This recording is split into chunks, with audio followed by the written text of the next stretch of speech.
Kemudian Utuh dikatakan membunuh seorang lelaki Cina bernama Chio Hin serta 2 orang wanita tua dan 3 orang kanak-kanak telah menjadi mangsa tikaman. Dia juga mencederakan 9 mangsa yang lain di dalam rumah kongsi ketika perjalanannya melalui sebuah estet. Akibat dari itu, 11 mangsa telah meninggal dunia. Kes pembunuhan beramai-ramai akan menggemparkan seluruh rakyat. Di sini terdapat 5 kes pembunuhan terbesar pernah berlaku di Malaysia. You are watching Top 5 Malaysia.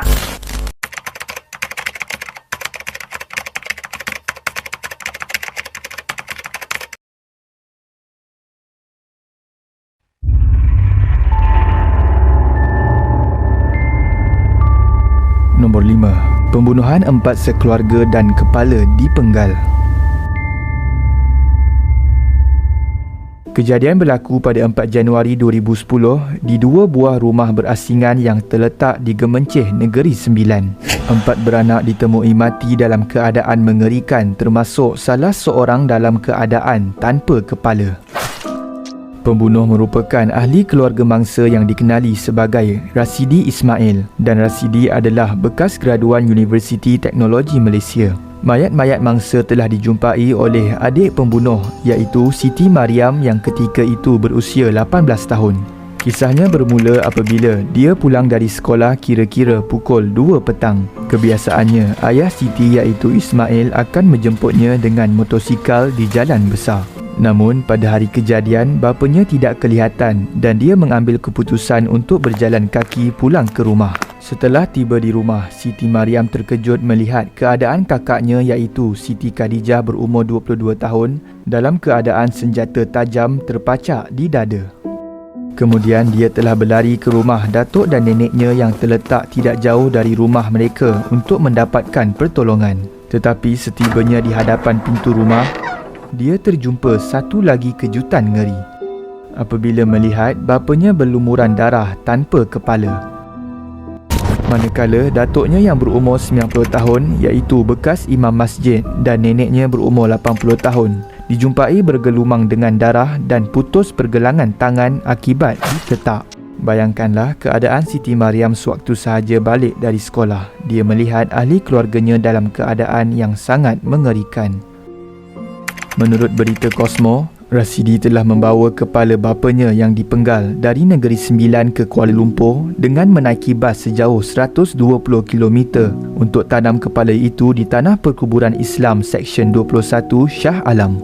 Namun, sewaktu suspek berada di sekitar Masjid India Kuala Lumpur, terdapat anggota polis yang telah mengenal pasti muka suspek yang baru sahaja melakukan jenayah tersebut. Kemudian, pembunuh 4 orang ahli keluarganya ini telah ditangkap dan telah menunjukkan lokasi dia menanam kepala bapanya iaitu sedalam 2 kaki dan kepala tersebut berada di dalam plastik. Akhirnya, Rasidi telah didakwa kerana membunuh. Walau bagaimanapun, Mahkamah Tinggi Seremban mendapati bekas graduan Universiti Teknologi Malaysia ini tidak bersalah atas jenayah itu kerana beliau tidak siuman dan mengalami skizofrenia. Dan apabila disoal siasat oleh pihak polis, Rasidi berkata, "Saya buat kerana ia perintah daripada kuasa agung. Mereka adalah syaitan-syaitan yang menyamar."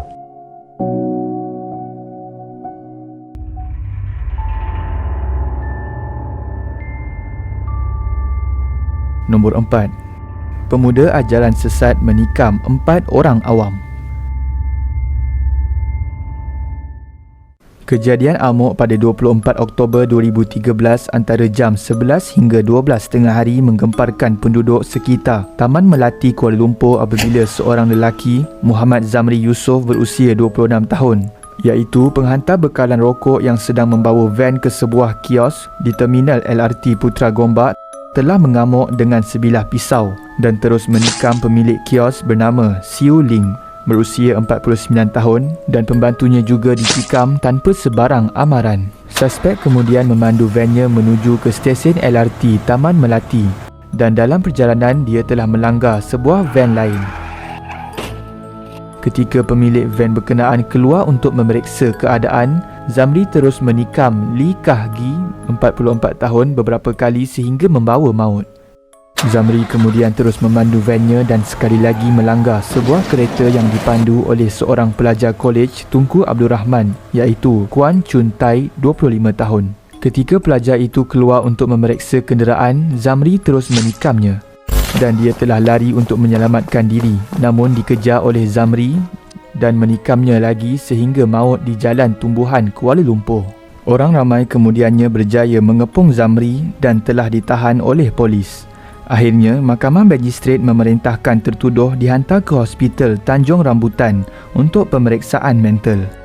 Dalam kejadian itu, media melaporkan 2 mangsa tikaman meninggal dunia selepas ditikam menggunakan pisau Rambo oleh tertuduh yang dipercayai penuntut ekstrim ajaran sesat.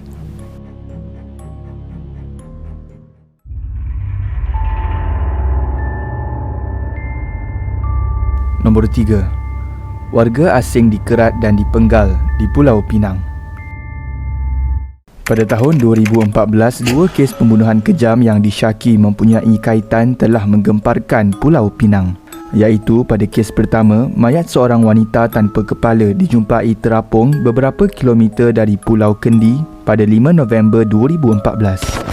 Polis tidak menemui sebarang pengenalan pada badan tersebut dan mendapat tahu bahawa badan itu telah terapung di laut selama lebih 2 minggu. Setelah siasatan, dipercayai mayat merupakan wanita warga Indonesia. Apa yang pelik ialah, 3 hari kemudian, mayat seorang lagi wanita ditemui dalam beg pakaian dengan kepala dan kakinya terputus dan badan mayat dibalut dengan selimut. Polis turut menjumpai sepasang kaki di tapak pelupusan iaitu 65 km dari jarak penemuan badan dalam beg pakaian tersebut. Ada yang membuat spekulasi bahawa terdapat pembunuh bersiri dan dikatakan berkaitan dengan pembunuhan ngeri 17 lelaki Myanmar sepanjang tahun di situ. Menurut Timbalan Pesuruhjaya Kanan Polis Pulau Pinang ketika itu, kes tersebut adalah kes yang paling kejam pernah dialami.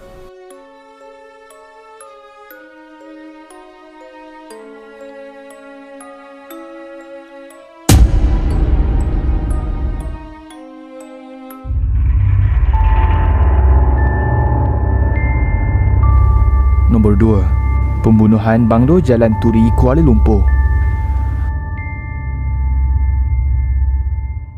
Pada 23 April 1992, warga negara Amerika Syarikat berketurunan India iaitu Arjun Talwar berumur 7 tahun, abangnya Kabir berumur 11 tahun dan pembantu rumahnya berwarga negara India dibunuh di rumah banglo di Jalan Turi, Taman Bukit Bandaraya, Kuala Lumpur.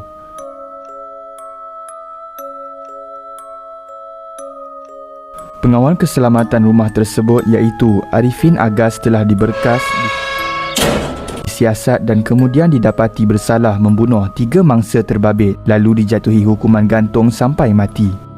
Pada waktu kejadian, pesalah adalah berusia 25 tahun. Menurut laporan akhbar, mayat mangsa ditemui di dalam lubang takungan najis di belakang rumah banglo kediaman mereka. Setelah kejadian pembunuhan 3 orang mangsa tersebut, rumah di Jalan Turi ini telah terbengkalai dan dipenuhi semak samun. Selain itu, terdapat tim paranormal pernah ke sini dan mengalami pengalaman seram. Ini kerana sebilangan saksi mendakwa pernah melihat kelibat 2 kanak-kanak terbabit berdiri di sekitar pintu pagar utama Banglo Turi. Mereka juga telah melihat sendiri lokasi lubang takungan najis di mana kesemua mayat tersebut disorok, iaitu sedalam 5 meter dan berhampiran banglo berkenaan. Menurut tim itu, bulu roma mereka meremang sewaktu berada berhampiran lubang gelap tersebut.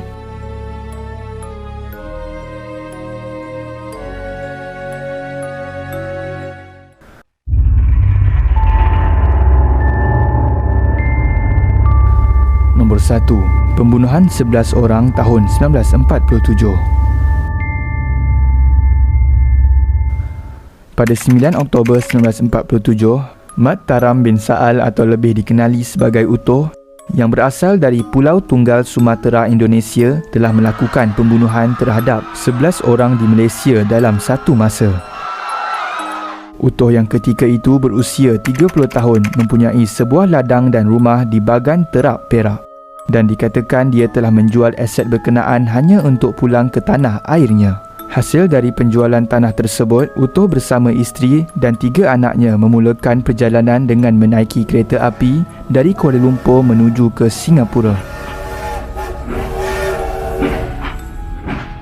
Namun, malang sekali, wang mereka tidak cukup untuk membeli tiket feri ke Sumatera. Hal ini telah menyebabkan Utoh berasa sangat kecewa dan menurut isterinya, ketika itu Utoh langsung tidak tidur selama 2 hari berturut-turut.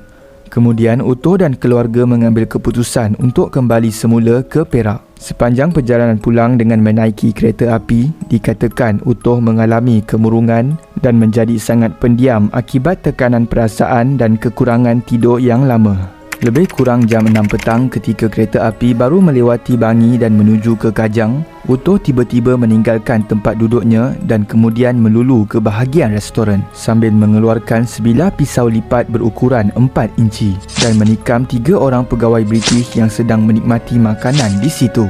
Akibat serangan tersebut, 2 dari pegawai itu meninggal dunia dan 1 darinya cedera parah.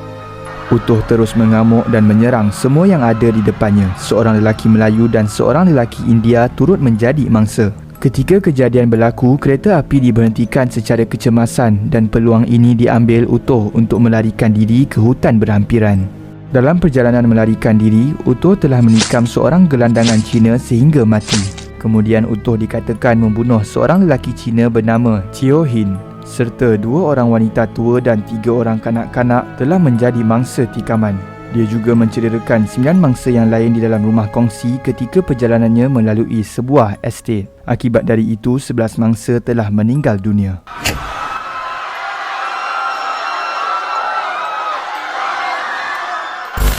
Utoh dilaporkan telah berjalan sejauh kira-kira 144 km sebelum sampai ke rumahnya di Parit 6 36 jam kemudian.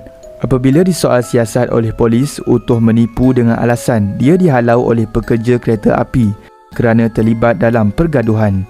Namun, helahnya dihidu apabila seorang pegawai polis yang terbaca kisah pembunuhan beramai-ramai di dalam kereta api telah mengesyaki Utoh sebagai suspek yang dicari. Isteri Utoh sebagai saksi telah mengecam suaminya adalah lelaki yang melakukan pembunuhan di dalam kereta api. Utoh didapati bersalah dan didakwa atas tuduhan membunuh.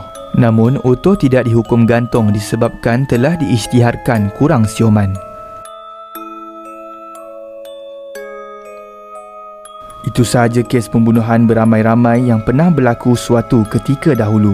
Ambillah iktibar dari peristiwa-peristiwa ini bahawasanya jangan dipandang ringan masalah tekanan perasaan. Jagalah diri dan keluarga agar terhindar dari perkara yang tidak diingini. Mari kita sedekahkan Al-Fatihah kepada semua mangsa-mangsa yang terlibat.